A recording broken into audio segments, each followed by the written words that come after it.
വീട്ടിൽ കൊണ്ടുപോയിട്ട് നമ്മൾ നന്നായിട്ടാവോ ഇല്ല എന്നുള്ള ഡൗട്ട് ഉണ്ടാവും. പക്ഷെ അത് നമുക്ക് ലൈവായിട്ടാണ് ഇവിടെ കാണിച്ചു തരുന്നത്. അപ്പോൾ നിങ്ങൾക്കും ചെയ്തു നോക്കാനുള്ള അവസരം കൂടിയാണ്.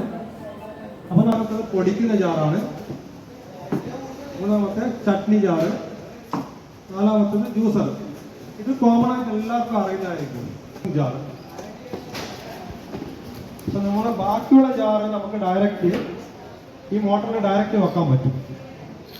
ഗിയർ ബോക്സ് എന്ന് പറഞ്ഞാൽ ഈ ഒരു സ്റ്റെയർ വെച്ചിട്ട് മാത്രമേ വെക്കാൻ പറ്റത്തുള്ളൂ. മാത്രമല്ല ഈ ഒരു മിക്സിയുടെ പ്രത്യേകത, നമ്മുടെ ഏതൊരു മിക്സി നമ്മുടെ പ്രീതിയുടെ ആയിക്കോട്ടെ വേറെ, ഇതാണ് ബ്ലേഡ് ഹോൾഡർ. അപ്പൊ നമുക്ക് സലാഡിനൊക്കെ ചിലപ്പോൾ നമ്മൾ വീട്ടിൽ ചെറിയൊരു ഫംഗ്ഷൻ ഒക്കെ ഉണ്ടെങ്കിൽ സലാഡിനൊക്കെ നമുക്ക് റൗണ്ടിലൊക്കെ അരിയണം. അതുപോലെ തന്നെ ബിരിയാണിയൊക്കെ എല്ലാവരും ആക്കുന്ന ആൾക്കാരായി. ഓക്കെ, അയക്കുന്നത് ഇങ്ങനെയാണ്.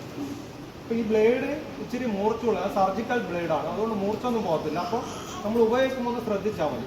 അതൊരു ക്ലോത്ത് അങ്ങനത്തെ മേടിച്ചിട്ട്, കാരണം ചില ആൾ മൂർച്ചുകൊണ്ടോ നോക്കാൻ വേണ്ടി ഇങ്ങനെ ഒന്നും ഇതിനെക്കൊണ്ട് കളിക്കേണ്ട ആവശ്യമില്ല, അന്നേരം ബ്ലഡ് വരും. അപ്പോൾ ശ്രദ്ധിച്ചാൽ മതി.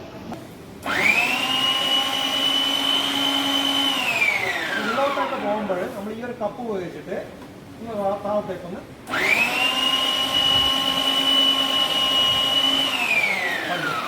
ഇപ്പൊക്കെ നമുക്ക് റൗണ്ട്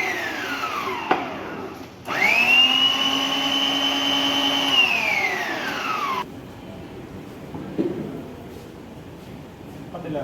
ഈ ഉള്ളി നമുക്ക് ഒരു സ്പീഡിൽ ഇടുന്നത്